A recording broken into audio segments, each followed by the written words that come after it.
Hello, everyone, and welcome back to the MyFootballWriter podcast, whether you are watching us on YouTube or listening to us on Spotify. And the season is over. If you had fallen off a cliff halfway through the season, no, we didn't make the playoffs. No, Johannes Hoftorp is not the manager. And we finished 13th, which technically makes us the 33rd best team in England. So I guess that's something to celebrate. I'm here today with Henry Miller and Will Grant as usual. Matthew, again, has joined us as another podcast regular. Before we dive into the Cardiff game, the final home game of the campaign, how are you all? How has your week been? And are you looking forward to Norwich no longer ruining your weekends? Yeah, so I'm all good, thank you. And yes, like you said there, Jack, I'm really looking forward to not having to worry about Norwich for the whole summer. But in terms of the season as well, normal service has resumed. As you alluded to, Norwich City did finish 13th, but one place below that in 14th were Watford. So the two sides have been conjoined at the hip the last 3 or 4 seasons, and that has continued. So, to our other friends in yellow, fear not, we are still closely bonded together. Yeah, I'm very well myself.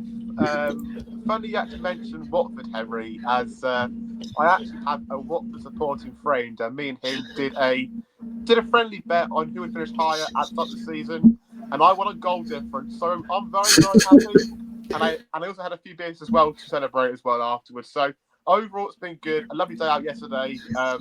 Great to see Norwich win, but my gosh, we have got a big summer ahead. Yeah, I'm not doing too bad, thank you, Jack. Good performance yesterday, which I only saw the first half of because I got called out for the second half, which is good because we conceded 2. But ultimately, a win and Luton go down, so I'm a very happy man. Yeah, let's not talk about Luton that much. And obviously, if you're feeling reflective over this long championship season, you might delve back into our videos from August where we did a big prediction as to who would finish where in the championship. Do not ask me where I thought Luton would finish. But fear not, we might be doing a review of that entire video in due course. Yes, Will is wringing his hands in glee because, yes, some people were very, very good at it and some people were not. But, All I'm saying, we're not. I'm saying, I wonder who finished in the top 2. I wonder. We will have to wait and find out. But aside from awful predictions and aside from anything really awful, we were really good against Cardiff yesterday. Obviously, Matthew, you say you didn't watch it. I vaguely followed it because I was at a wedding, but I was there in church, sort of checking my phone through my suit.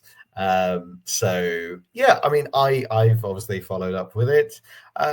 It was a result where it felt like Norwich's luck was finally on our side. We had a player sent off against us. I can't remember the last time that we've had a red card for an opposing team. We obviously scored a brilliant, 2 brilliant set-piece goals, one peach of a free kick from Marcelino Nunez, and a Shane Duffy bullet header to follow up his bullet header against Millwall as well. We did concede 2, obviously a very shaky penalty conceded. But Cardiff, yeah, you're going to be playing League One football next season. So, we maybe anticipated a tight, tough game against one team that had absolutely nothing to play for. In terms of the performance, obviously it being a bookend of the season, do you kind of deem it as really impressive or par for the course against a 10-man side that it happens to be bottom of the league? Well, I actually think it's one of the most polarizing results I think I've ever seen in terms of fan reaction. No one is okay after Saturday's result. They're either really happy and Norwich City are back and they're playing like Brazil, or it just papers over the cracks and there's still so much wrong with this football club. I, for one, I think, winning on the final day of the season, yes, Cardiff are down, but we still can't take them for granted. I said in our group chat, I actually predicted Norwich City to lose the fixture because the last 2 seasons, they've lost to a relegated side on the final day. In 2023, they lost at home to Blackpool, and then last season they lost away against Birmingham. So, yeah, I was expecting a tough game, but I think you can see why Cardiff will be playing League One football next season. They were very poor and made it easy for Norwich. And even though they did make it easy for Norwich, they still got themselves on the score sheet. So, with Norwich, it is difficult because, yes, they did concede 2, but it was also a really good, well-rounded performance. So I can see why fans are a bit pessimistic still. But I think, in this sport, especially with Norwich's recent run of form, beggars can't be choosers, and I think you sort of have to be happy with that. It does end our season nicely, and hopefully, it just brings us into what is going to be a summer of uncertainty. It takes us into that with a winning start, so to speak. Yeah, I didn't think Cardiff were very good at all. Which kind of makes me feel why I'm not over the moon with this result, really. Obviously, it's so good to win and stuff like that, but actually, I would even say the first 10 minutes, I actually thought Cardiff were on top. And although that sounds quite silly, I generally thought they probably could have scored first. And that would have been definitely a different game for Norwich in terms of how they would respond to that. But I thought some positives to take from the game was probably Michael Forson's showing. Very, very impressive him. I thought he used the ball really, really well. And he picked up some great positions as well. So very, very impressed with Amanko's showing yesterday. But I thought overall, as a team on the ball, we moved the ball really nicely at a very, very good tempo as well. And I think that probably hasn't been showcased really as much this year. I thought it was probably actually showcased more probably in the first half of the season, probably against the likes of Watford and probably like the likes of Luton as well at times as well. So there was examples where I felt like there was some flashbacks from when we were actually very good at the start of the season, but I just still look at it defensively, and we're still so easy to play against. Look, I love Jacob Wright. I think he gives us so much on the ball, but he's still got so much to learn in terms of defensively and kind of how he kind of works about how to be a very, very good kind of complete midfielder in the game. He showcased some real good showings across the season, but I do generally worry if we go to the next year with him as the main holding midfielder.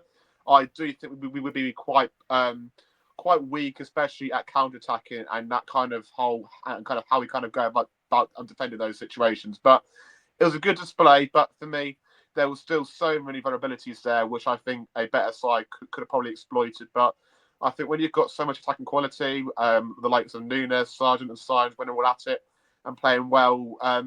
And when you've got playing against quite a poor side as well, then I think it definitely helps you get 3 points. But for me overall, good display, exciting display, some stuff to like, but you do just get a feeling still in the back of your head that Norwich are still so easy to play against, and hopefully that does get addressed in the next summer, because although Wilshere's only had 2 games at times, I still think those same kind of worries are still there.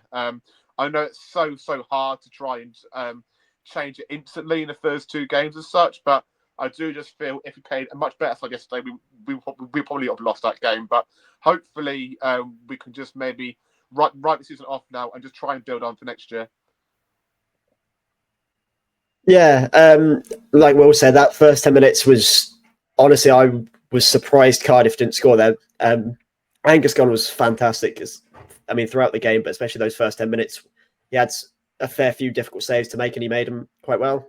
But I do sort of see why fans aren't going mental with this, and I do understand that because it is Cardiff, a relegated side, and they were down to 10 men within 15 minutes. But I think so many times this season where we've had games like that, where we've looked like we're going to come in stronger, we've had on paper the better team, and then we just get dominated, we get outplayed. I mean, I think back to sort of Plymouth away and Portsmouth at home, where we just got outplayed completely, and it's sort of like, okay, this is much better. This is what we need. And even though they were poor, even though they had a man down, it's these type of performances that we're going to grow on, that we're going to get better, and that we need to be taking in order to at least get ourselves up, even just into a playoff race. And like Will said, Forson was great yesterday. Nunez great as well. I think we were solid in most places.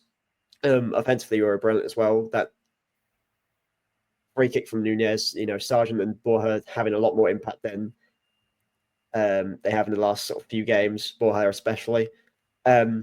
Yeah, I think it's a result to be very sort of satisfied with, especially with how sort of the end of the season's gone.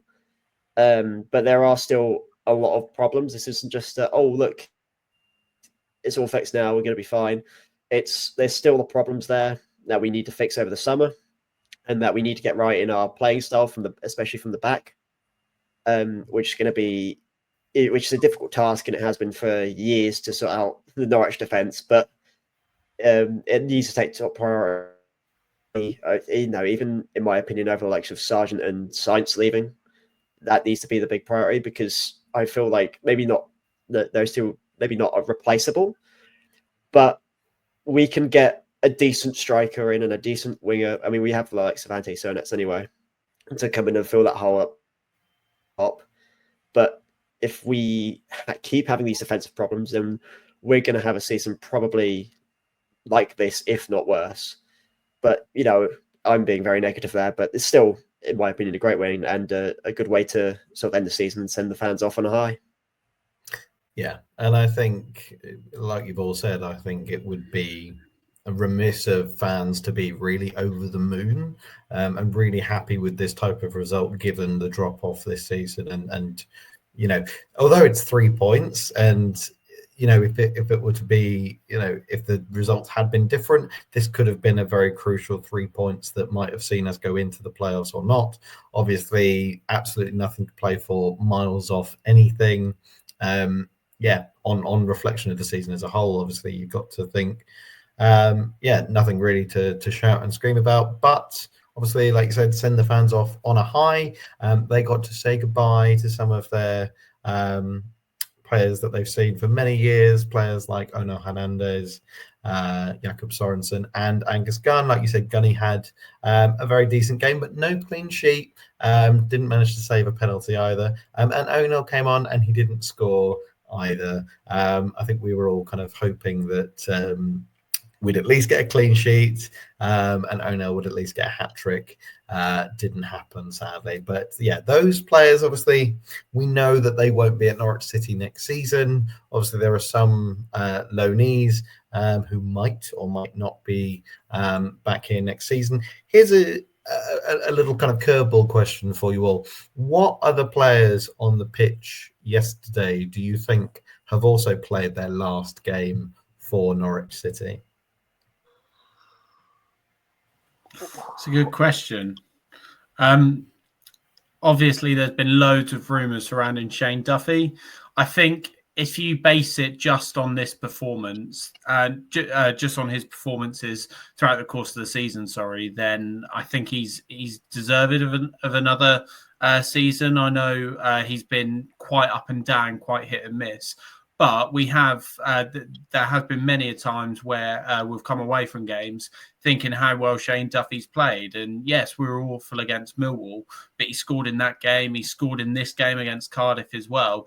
And he is that threat, and he is that sort of traditional centre-back, so to speak. So I think it's really 50-50 on Duffy's future. I think someone like Callum Doyle has played his last game in a Norwich City shirt. I'll be very shocked to see him here next season. Of course, he won promotion to the Premier League with Leicester last season on loan, and then came to us. I'm sure after experiencing that success with Leicester, he'll want to go to a team who are challenging for Premier League promotion next season, if not a team in the Premier League. Maybe someone like Burnley or whoever wins the playoff. Wouldn't mind taking a punt on him. So I think he's probably played his last game in a City shirt as well. He's the glaringly obvious one that springs to mind, I think. And then, of course, you've got the likes of Sargent, Nunez, and Borja Sainz. I think at least one of those three would have played their final game in a Norwich City shirt. That's for sure. Yeah, I think Henry has said that all brilliantly there. But I think just a few more points for me as well about that question is, I don't think Callum Fisher is getting enough kind of enough maybe stories about maybe him leaving as well. I know it's probably very, very unlikely as such, but that kid has played so well all season, and given his obviously homegrown attributes and qualities there, I just think that makes him much more of an attractive target as well. And all round as well, he's just a very, very good footballer who can probably perform like various roles in and out of possession. Like at times this season, I remember Callum Fisher playing as a cam against Watford on the ball. Then for example, he might play left back against QPR, and obviously as well right back mainly. But yeah, I just think we might have to be aware that there might be some rumours about Callum Fisher as well. Because I think he is one of those players which, has, for me anyway, has showcased 7 out of 10 performances every week, and that for a player at his age is very, very impressive. And I just think we should be prepared if that does happen as well. And a little curveball as well is Kenny McLean for me. Although I don't think he will leave as such, I think it might be a new evolution for Norwich in the sense that I don't think he'll play as regularly as he has been into next season. I just think with him, I think the last few months, especially for me, I think in that midfield role, he's looked quite poor actually. I feel like his kind of decision making has been quite poor in a sense of know when to retreat and know when to go and press at players as well. So I just think maybe Norwich might look at life after Kenny McLean as well and see if just jumping in there quickly, Will. Yeah, go for it. Do you think that Kenny McLean's position at Norwich City Football Club is strengthened by the fact that Jakob Sorensen is leaving? Because Sorensen, you're looking at him as a player who can fill in at left back, fill in at centre back, fill in at centre mid. The fact that he's not going to be here next season, yes, Kenny McLean is better than Lungi. I don't think that's any question, but he is also someone who can fill in at left back and who can fill in a multitude of different positions and probably is more effective than Sorensen when he does that. So to you and you as well, Matthew and Jack, do you think that Kenny McLean is almost guaranteed to stay at Norwich due to the fact that Sorensen's leaving?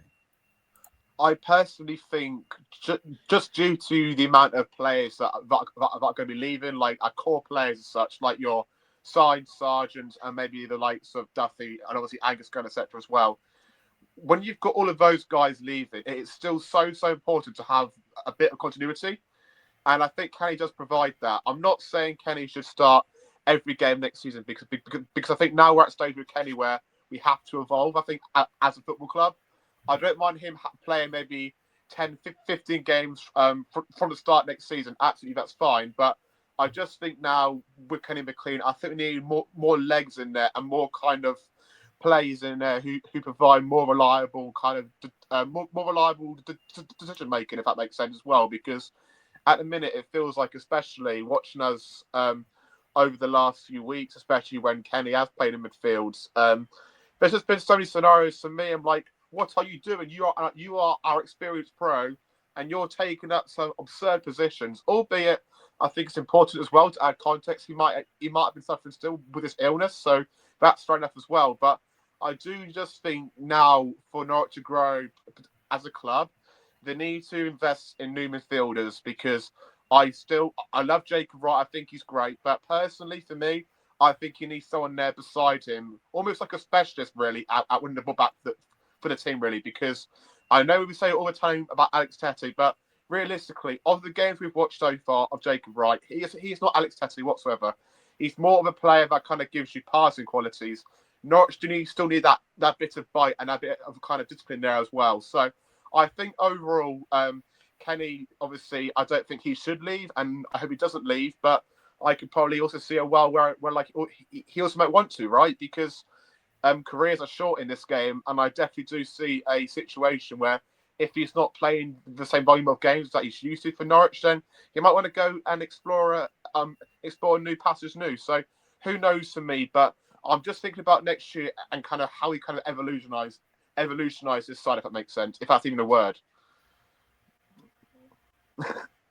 Just to answer your question quickly first, Henry, I think one of either Duffy or McLean will go.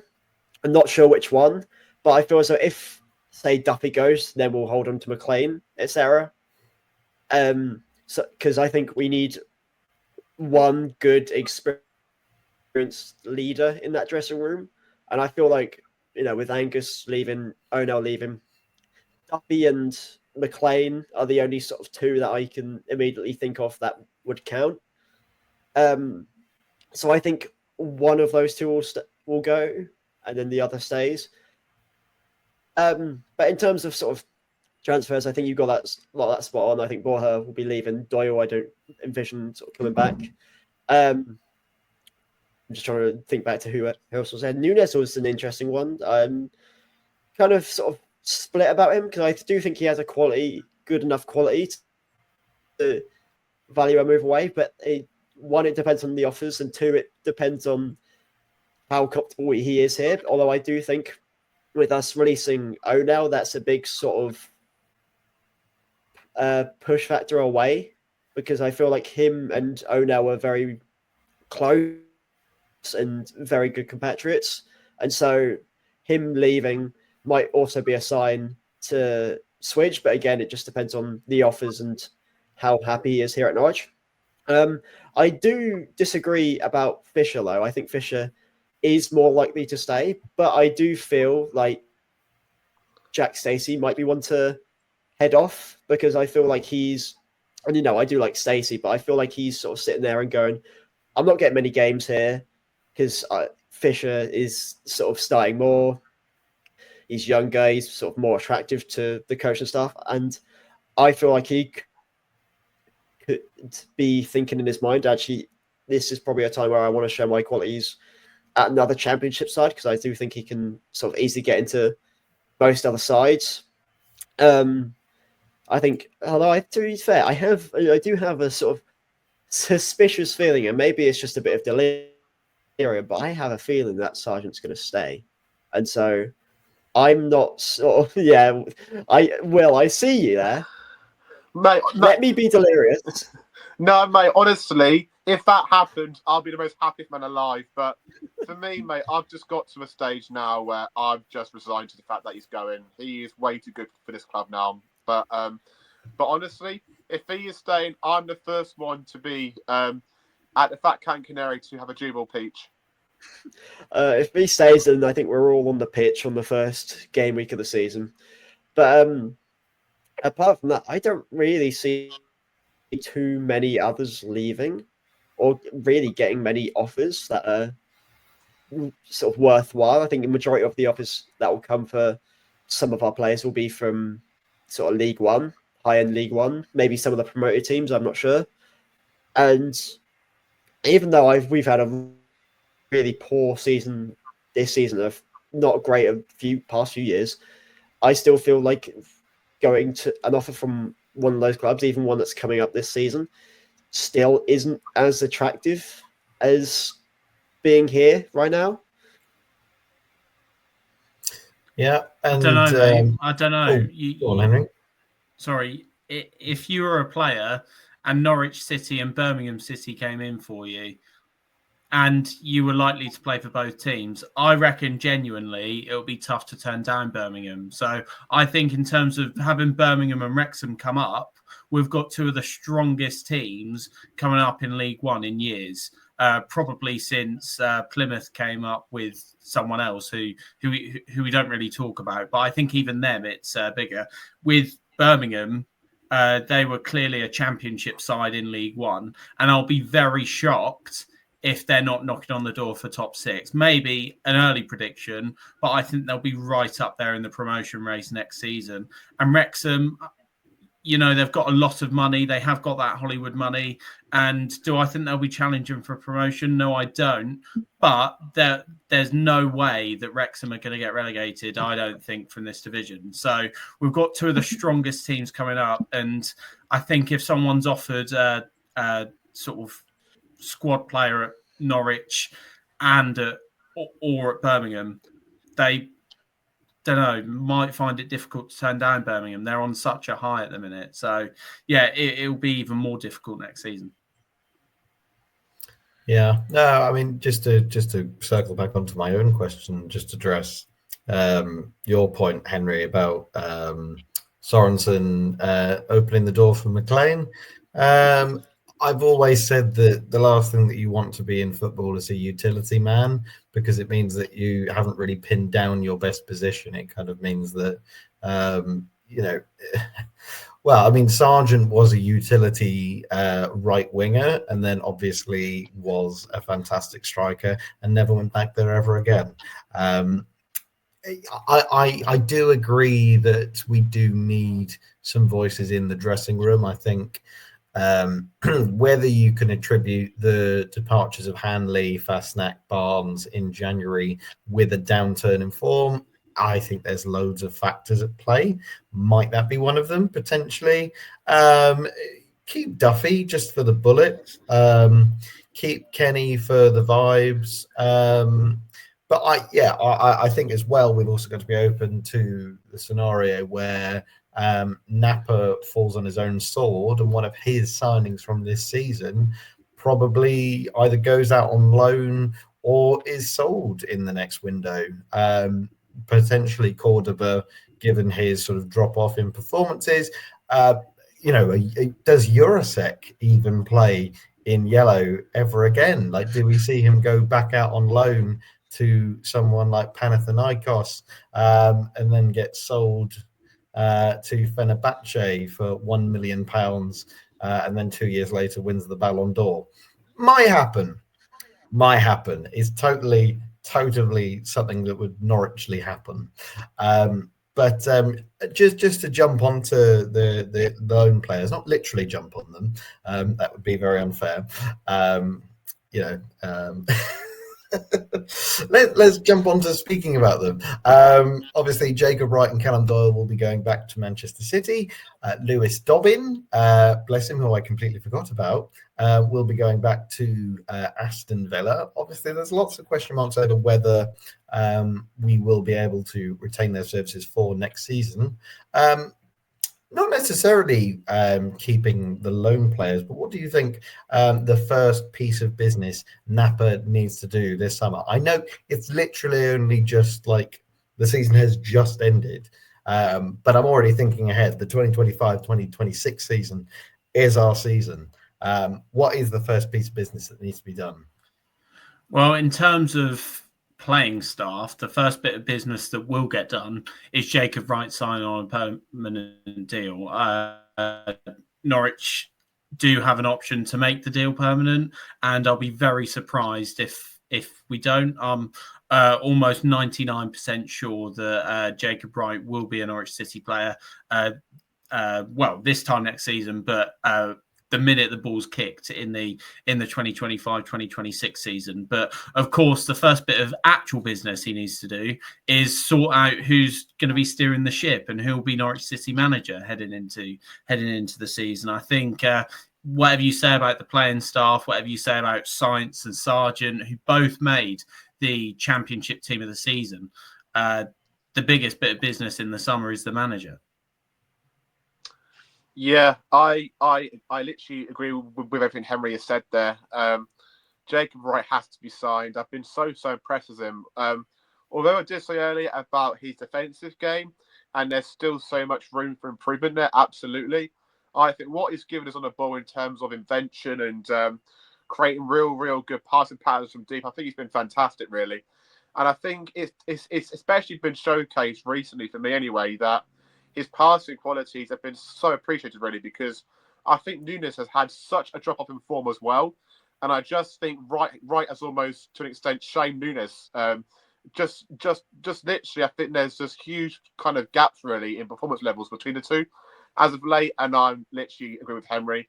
You have to get Jacob Wright signed permanently. I think he's going to be a very big player for us. I do probably see him maybe changing more to an advanced role as his career goes on with Norwich. I do probably more believe. I think he's probably going to be more of a better 8 than 6 for us. As I said earlier, I want that kind of powerhouse in that midfield just to make us a bit more balanced in there. But overall, yeah, definitely get Jacob Wright done, and hopefully he gets a manager that really likes his style of play as well. Yeah, I think Jacob Wright being here next season is another must, and I don't really think I can add more points than what both Will and Henry have already added on. I'd like to see Lewis Dobbin back, although I think it would be more likely for us to get him as a loan rather than fully buying him and then seeing how he does. And then if he does really well, we might do what we've done with Slimani this season and buy him in January and hope he doesn't drop in form as badly as Slimani did. And then obviously getting the manager sorted, but I have a feeling that'll be done this week. So I'm not going to focus on that too much. But I think in terms of transfer window opening, I think goalkeeper is the biggest must, because right now we've got George Long and Vicente Reyes, who, but I think that's has to be a big priority. And I think there are a few definitely good goalkeepers that Norwich could use. And one of the ones that I'd like to see come into the club is Leicester City sort of backup goalkeeper that might go into starting next season, depending on what happens with them. Jakub Stolazic. Yes, I know him. I've seen him throughout points this season, and he has looked very good, even at a Prem level, considering he was a backup.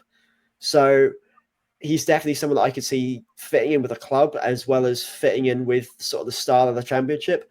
But that sort of is a big dependent on what happens with Leicester City this season, because they might have a transfer embargo, maybe a points deduction. And I think it's most likely that their starting goalkeeper, Mads Hermansen, is already on the way out. So it's really going to depend on what happens there before we look and try and make a deal. But it's definitely to see at Carroll Road. There we go. There's some elite Leicester City scouting for us. Stolarczyk, that guy. Oh, that's going to be a dream on Canary Call, isn't it? And for me as well. Oh, hello. I don't like that stock pot in goal. Something like that, isn't it? Oh, yeah. It's in and around there somewhere. We pray for Henry. Pray for Henry. The other player that I saw weirdly kind of touted online, again, great for Canary Call, Kelleher for Liverpool, and don't make me say his first name, Kehohan. Again, first name might as well be Steve. I don't know, but Kelleher, yeah, that's just about pronounceable in Norfolk.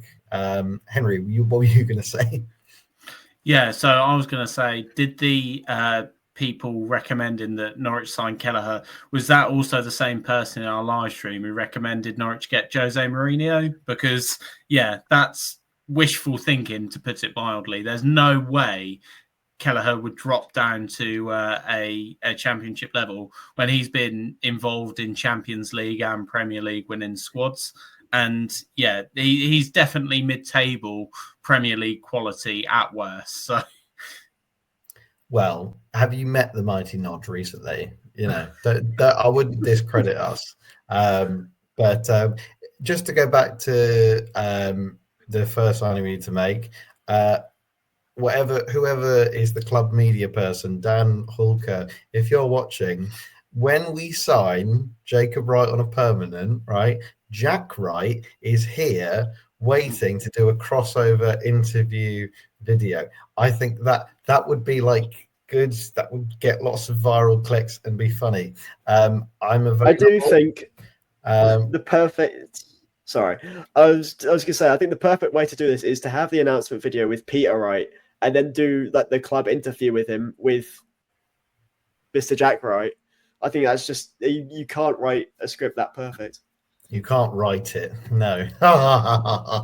Oh God! Yeah, it's the end of the season. I've given up. But yes, Dan Hulkner, or whatever, I've said your name wrong. Now you're definitely not going to like me. But I will tell you my phone number. DM me on Twitter. You know what my Twitter is. I know you know what my Twitter is. Sounds so threatening. People don't like my Twitter, but anyway, I will keep going. You addressed the elephant in the room, Mr. Henry Miller and Mr. Will Grant. The big kind of question mark in the dugout, obviously, Jack W. Again, if you announce him, I'm waiting. I'm ready. Yes, Jack Wilshere, the proper, managery person who knows what he's talking about, as opposed to me. They oversaw this fantastic 4-2 win, and lots of people are sort of theorizing that he's already got the job, and this was essentially a first interview stage. Obviously, a lot of fans watching the kind of performance and the style of play. Do you think it was kind of that different from Hofball? Do you think it felt like an improvement? Do you think this is enough to go on? And I think kind of my question, the bottom line of my question is, would you be happy if Jack Wilshere was appointed permanently? So to tackle that from different aspects, I think no. I think having 2 games, yes, Norwich City are undefeated under Jack Wilshere, but it's not enough to earn him the managerial job full time. You've got 2 games. Yes, Middlesbrough were fighting for the playoffs. So to go there and get a 0-0 draw, you could argue was quite a good result. But Cardiff, yes, a win is a win. And we did concede 2 goals as well. And that game, and as we've done on this podcast, we've criticised it and we've praised it. And Cardiff are already relegated, of course. So it's a tricky one to judge. But does he deserve the job just on the back of those 2 results? No, he doesn't. And I don't think he'll get the job on the back of those 2 results. In terms of philosophy, I think that'll be the key thing. Jack Wilshere and Johannes Hoftorp alluded to this in the interview he did with Norwegian press after he was sacked, or Danish press, sorry, that Jack Wilshere was brought in to eventually become the Norwich City manager and or become a manager in senior football, whether that was with Norwich City or somewhere else. Jack Wilshere has made no mistake in saying that he wants to be a head coach in the future. And Ben Napper, obviously someone he knows well, working with him at Arsenal, he got Wilshere in to then make that step up, but more importantly, learn under Johannes Hoftorp.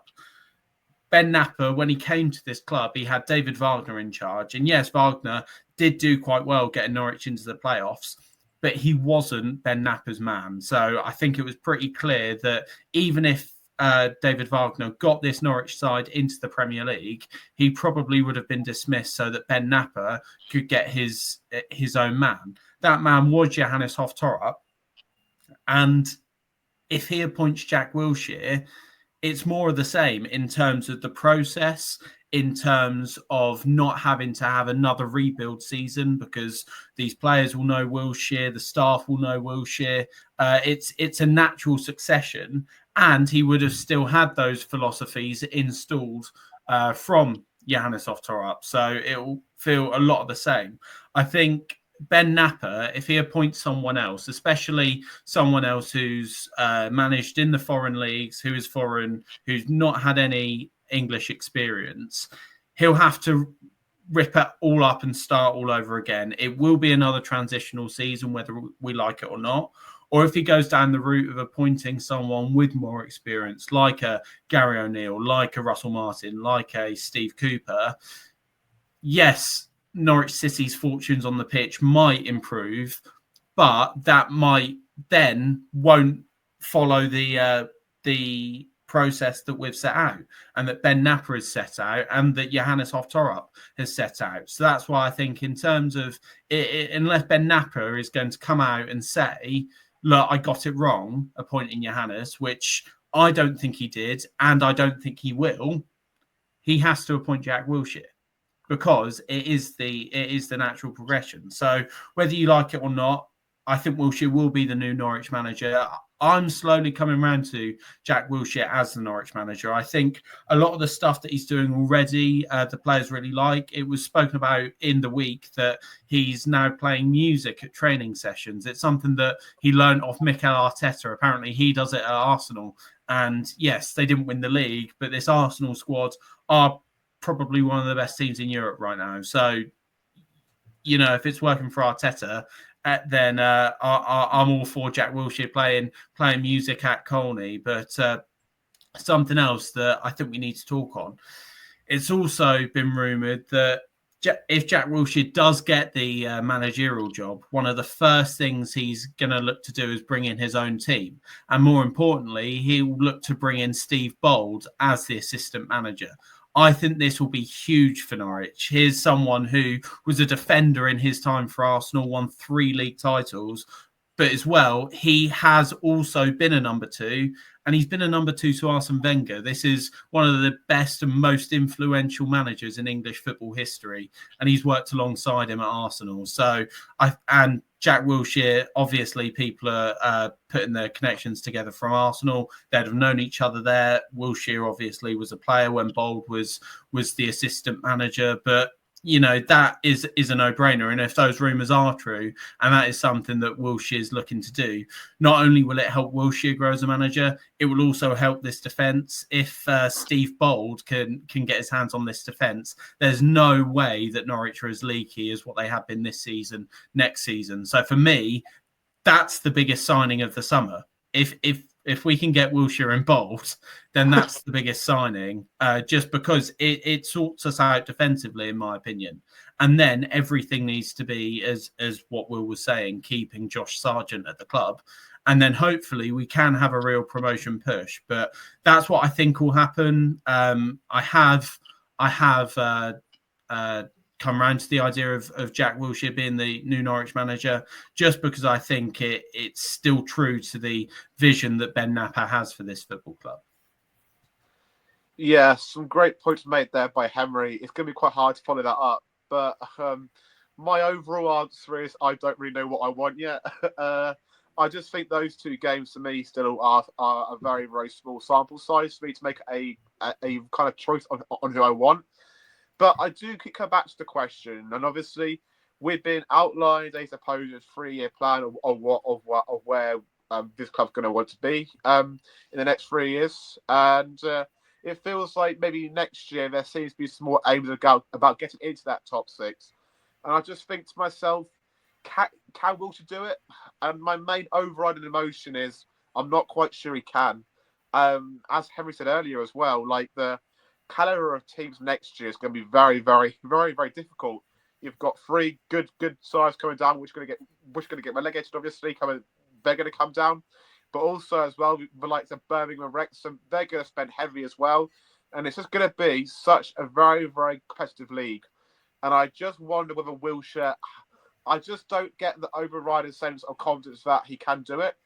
For me, I want someone now where I feel like we need a real quality coach. And that is someone that is very, very good at developing young players, but also experienced players as well, right? Although Wilshere does have a good background at doing that at Arsenal to some extent, for me personally, the main overriding emotion that I'm getting is that I think he'd be a good coach when he's got a talented team with him. So, for example, I think right now when he's got the likes of Sargent, Sainz, etc., and putting those players in quite a positive attacking framework, I think he's quite good at doing that. But I wonder when all of those players are going to go, and he's got to start from afresh and try and create a new core and stuff like that. I'm not quite sure if he can do that quickly enough for Norwich fans to get on board with it. Obviously, Norwich fans rightly had the right next year to demand a better season. It's not nice having 4 years of constant underachievement, and that's what it has been. And for me personally, I do have the patience for another transition season, because for me, I think it makes perfect sense. I think it's so unrealistic next year to just expect all of a sudden everything just to click, because we're going to lose half our squad again.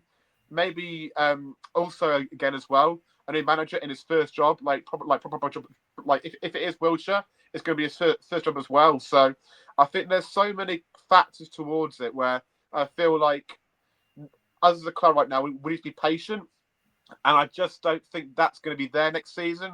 And then that kind of leaves us in a very, very hard position actually about where we're going to go as a club, really.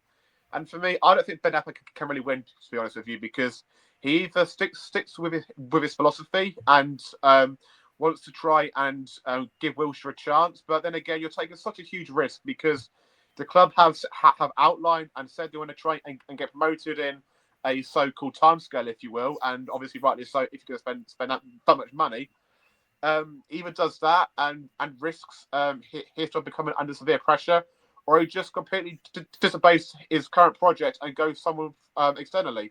I think right now that is what I would do. And I just keep saying to myself, if Russell Martin was offered to me tomorrow, I would probably take that over Wilshere. I generally would. I think Norwich needs someone who is renowned being a very, very good coach first, and teaching these tactical frameworks and get players to play really well together and create connections. I just think with Wilshere, I think he struggled trying to get a really, really average side playing well. And that is why I'm just not convinced he can do it. Obviously, I could be proven terribly wrong. But overall, I think my heart says I would love it if Wilshere got the job and done well. But I think my head is just saying to me, too much question marks. Can we try and get someone a bit more renowned in and can probably give us a bit more reliability in terms of results? I think both Henry and Will have made some great excellent points. I'm going to start my point off by talking about yesterday and sort of how we looked then, because I think, unlike with Johannes Hoff-Torp, how we've played sort of most of the season, we weren't having a lot of possession just so that we can say, oh, we had a lot of possession this game, we were unlucky not to win. It was possession with a meaning. And it felt like when we did have the ball, we wanted to get up, we wanted to get in those dangerous positions, and that obviously worked really well. So I am a big style of that football. But I will sort of echo Will's point about there's a lot of question marks about Wilshere that in these past games, I'm not sure will satisfy me to say if, an announcement came out this week saying Wilshere's got the job, because his only sort of experience with coaching was with the Arsenal under-18s, who, yes, have produced the likes of Nweri, Miles Skelly, and that Nathan Butler Oyedeji, is it? Yep. Sorry. But you've got to sort of compare, I suppose, because Arsenal's youth academy is going to be a lot better than Norwich's, who are sort of mid-table championship now. And so you've got to sort of make those comparisons. But as well, I think for next season, as much as it sort of pains me to say it, I don't think us as fans, and maybe the club will think differently, but I think us as fans should be more expecting a higher mid-table finish, maybe to sort of, if we sort of look and try and sort of battle for the playoffs until the end, that would probably be where I say we are right now, and where we'll probably be at the start of the season, especially like what's been said with the teams coming down, the teams coming up. There is a lot of quality there. So I think that's where we sort of need to be aiming instead. And I think Wilshere there's definitely a good manager in him there. There's a lot of potential in him there, but you can't just throw him out now and then hope that into that potential during the season, because I do think that eventually Wilshere could become a very good Norwich City manager, definitely. Well, I will say as well, sorry. No, go for it. Just quickly going back to Wilshere, he's not a disciple of Pep Guardiola, but he's a descendant of Pep Guardiola, so to speak. Guardiola, I think, is the modern day equivalent of Alex Ferguson, but probably better than Fergie in a lot of the things he's achieved at Barcelona, Bayern, and at Manchester City. And he groomed Mikel Arteta for management, and he's gone on to have relatively decent success at Arsenal. And then with Wilshere arguably being a descendant of Arteta, Pep Guardiola's like his football granddad. So yeah, I never thought I'd hear that. Guardiola is Wilshere's football granddad. There we go. And I do understand that, but I think, he is still very young and inexperienced to be sort of thrown out. I mean, Arteta, I don't know how old he is, but he was at City for a good, I think, 3 or 4 years before he got the Arsenal job. So it's going to take time. And I think the plan was to have Johannes Hoftorp in for a while, help train up Wilshere, and then eventually move on. But now Torp's gone, it's sort of like running around like headless chickens trying to decide, okay, do we promote him now and hope, or do we try and get someone else in, say to Wilshere, look, you're assistant manager now, but eventually, and when we'll set this next manager, which most likely will be, you'll get the job, and try and keep him in. And that's sort of another point, is if he would even still want to be here if he's not getting that manager role, because there is a world where he's sort of sitting there and going, actually, if I'm not getting the job here with Norwich squad that finished 13th this season, I need to continue my career, I progress, I need a full-time job. So there is a world where he leaves for someone else, maybe like a QPR if Cifuentes goes, or a Sheffield Wednesday or something, just depending on what. But I think it's unlikely that world is there, but I think we've got to be cautious and have that world there, even if it's just sort of an afterthought. But I think what most likely happen is he will go back to the assistant manager, and I think we will get someone like Russell Martin. I think he's still the favourite in my eyes to get the job. I believe it will probably be either Martin or Gary O'Neill, but I think Gary O'Neill is more, he would want a job that's sort of higher championship rather than here. But I think Martin wouldn't mind coming back and sort of starting to build something we saw with his Southampton team when they were in the championship. He had a good sort of mix of good youth players and a lot of experience as well, which he had to work with. And that they really sort of dominated the championship for a lot of that season. So, and then obviously what happened in the Prem was just unfortunate. But no manager would have saved Southampton, to be honest. But I do think it's most likely going to be Russell Martin coming in, and Wilshere back to the assistant, and Napa will go to him and say, look, Wilshere, this hasn't turned out how we want it to, but we do like your style of football, and we do think that you will be a good manager here. It's just not yet, because you've still got some things to learn, and we're hoping that as well as Martin being a good sort of coach for the now, he's also going to help train Wilshere up, and then that's the progress that this club goes on, and that sort of becomes the new project, I suppose, of building up managers from backroom staff. Yeah, and I think obviously appointing Torup was a bit of a risk to start with, but at least there was a track record and, styles of play and, a lot of kind of experience to back up that. At the end of the day, appointing Wilshere is a bit on vibes. It's a bit of a kind of finger in the air. Like there isn't really that much to go on it. It's kind of instinct. Obviously, we would obviously want him to succeed. But again, if you're looking at a scenario where we get to October and we've just been thrashed 4-0 at Hillsborough, all of a sudden, you could see it happening. That's when the fingers aren't just pointed at Wilshere, but they're pointed upstairs. They're pointed at Napa.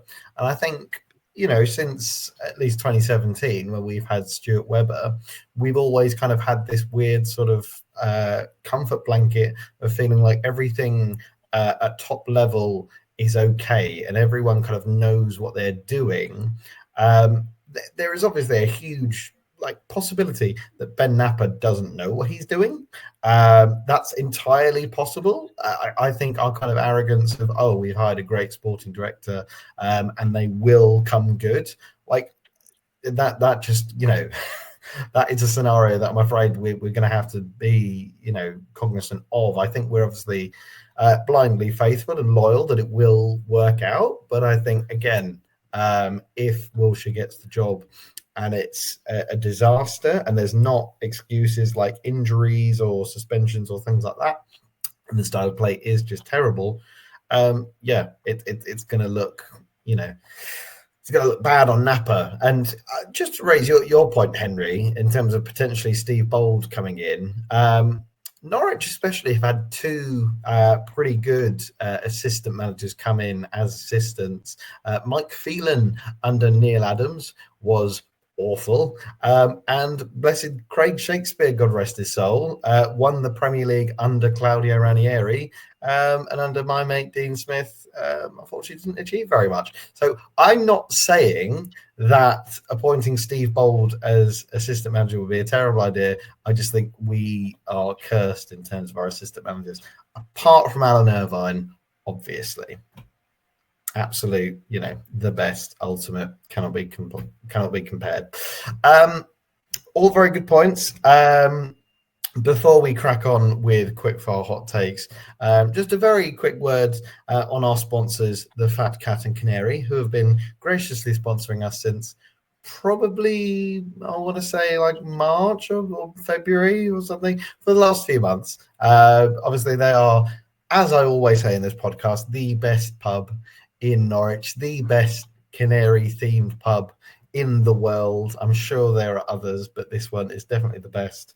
Again, thank you for your amazing help and support with the channel. It is greatly appreciated. Now, quickfire hot takes, and I'm going to insist that we do quickfire, no explanations, like old school, because I've got 10. Right? Oh, yes. I've got 10. And here we go then. Here we go. So, just kind of preface this for you viewers, we will be doing more kind of follow-up content about the season as a whole. We feel like that deserves its own space. But these quickfire hot takes are season-themed, as you can probably guess where I'm going with this. But I don't want any explanation. I want Henry first, then Will, then Matthew. Quick as we can. Lowest vibe moment. Portsmouth at home. God, that is hard. That's hard to disagree. But I think when we shipped that second against Cardiff, I thought, yeah. I didn't watch Portsmouth, so I'm not going to say that. But I am going to say Millwall away.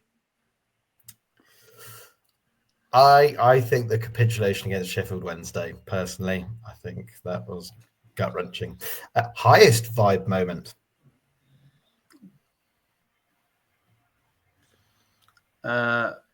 Plymouth at home. I think Watford away. I think Swansea at home. A Magua Forson, 2 goals in the 90th minute. It was between those two for me, yeah. Got me. Worst signing. Oh. If new contracts count, then George Long. Oh my God. I think you'd probably have to say worst. Can it be Longer? Yeah. Kate Gordon. I think, yeah. God, I turned to Sean Dyche there. Has to be Jurasek, in my opinion. Yeah, you're a sec. I agree with you, Matthew.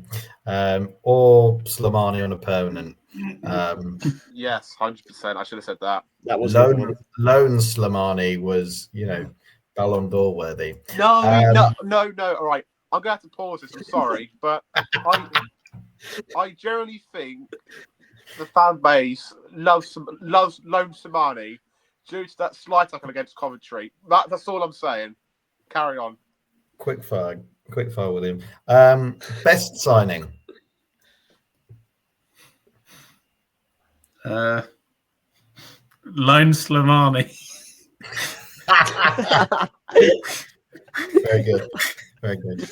I'm gonna go for a niche one and represent my youth, Lucy Mahuvi. Ooh, I'm gonna go with Ante Cerna. I was thinking Cernats. He's been definitely a slow burner. I'm going to go different. I'm going to go my boy Jacob. Best goal.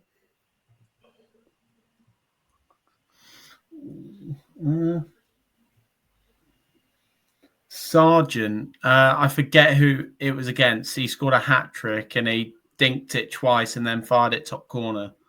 Stoke, Yeah, that was it. Stoke, yeah. Sargent versus Stoke, yeah. I'm probably forgetting one, but I have got two. I'm going to go that team goal we scored against Watford. I think Cristiano got on the end of it, but I think I think it's a lovely team move against Watford we scored. But I'm going to go for that Amankwa one. I think it was equaliser, the top bins one. So sweet, and I was at Barkley in the best view. I'm going to agree with Henry and go Josh Sargent's banger against Stoke. I'm going to have to go with Will, the Amankwa equaliser. I think it was just incredible strike. Silliest goal conceded. Oh, God. Any of the ones at Millwall away, because the defence was awful. Yeah, that's very hard to back that one up. Oh, gosh. Oh, God. I'm struggling. I think I'm actually going to go for the Oxford home one. We literally just let the ball just come into our box in like the most dangerous area. We just missed it. We just thought, you know what, Mark Harris, just have a tap in from a few yards out. I'll go Oxford home. That's a good one. I wasn't thinking of that. I'm going to say, and this might be a very personal thing, either of the goals at Sheffield Wednesday away. Mm-hmm. Trying to remember them. One was from a corner, I seem to remember. One of them was from long, sort of tipping in, tapping out. One, yeah. It always comes back to him, doesn't it? I was going to say that there. Yeah, I seem to remember the Middlesbrough 3-3 game. George Long had a couple of howlers, but there was I think a counter attack when someone like Ben Doak just had the freedom of the entire flank and no one brought him down. It wasn't like he had electric pace. But yeah, I can't remember. It might have been Conway who finally scored it. But again, one of those very silly 3 against Middlesbrough. Worst transfer sale. As in the player who we've sold, and it was the worst decision to sell them. I think on how this season has gone, Johnny Rowe. For him, I think that's a good one because our right wing slot has been quite poor all year. I'll go. You know what? I'm going to go for Roy. I'll be boring. I disagree with you, Henry. There. I'm just literally just looking at him now. I think maybe I'm going to say a hot take, and I'm going to say Brad Hill's out on loan. Interesting. Interesting. Abu Kamara, because he should have been our player of the season, according to a certain member of the MyFootballWriter YouTube panel. Who is the most improved player this season?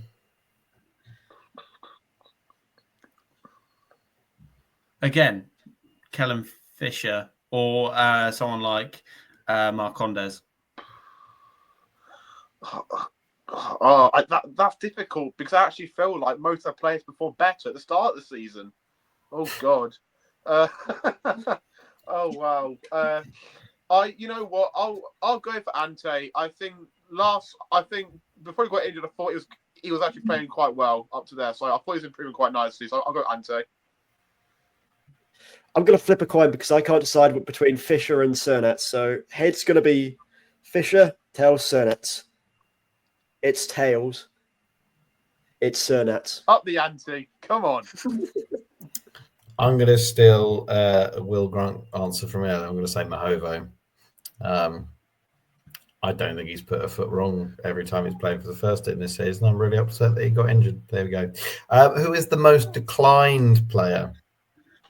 God, where do you start? Angus Gunn. Ooh. I think right now we'd probably have to go either Cordoba for me or Slimani.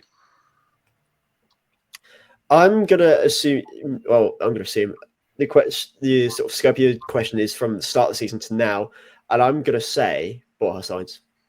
Oh, by the way, I know I said Shane Duffy. Shane Duffy this year. From about January, Shane Duffy. Again, it could be all of them, but I'm going to agree with Henry. Angus Gunn. And final one. Who is going to be next season's player of the season? I'm going in early. Callum Fisher. Goodness me. I'm gonna go bold. Boldish, but I'm gonna go whatever goalie we sign. I'm going to go with Henry and say Callum Fisher. Interesting. I'm going to go Josh Sargent. He's going to win it 2 seasons in a row and then, go into a World Cup summer leading his nation. Wherever we will finish in the division. But there we go. That's your quickfire hot takes. That is pretty much it for the podcast, and that is it for this fantastic season. Fans, I hope you've enjoyed it. I hope at least you have enjoyed our content. We have tried our very best to steer this ever-flowing ship up and down rapids and, through storms. It's never really been plain sailing. There have been holes on the side of the ship, but we're staying afloat, and we have a lot of things to be thankful. So cheers to Johannes Hoff-Torrup. Cheers to Manqua Forsen, and cheers to 16 years. Or maybe 17, who knows? Definitely not 17. Maybe. Yellow card. Well, I'm gonna give myself a yellow card. There we go. If you have enjoyed watching this wonderful podcast, obviously do subscribe, leave comments, like. We will not be stopping our content. Oh no. We will keep on going. There is so much Norwich City content still to go.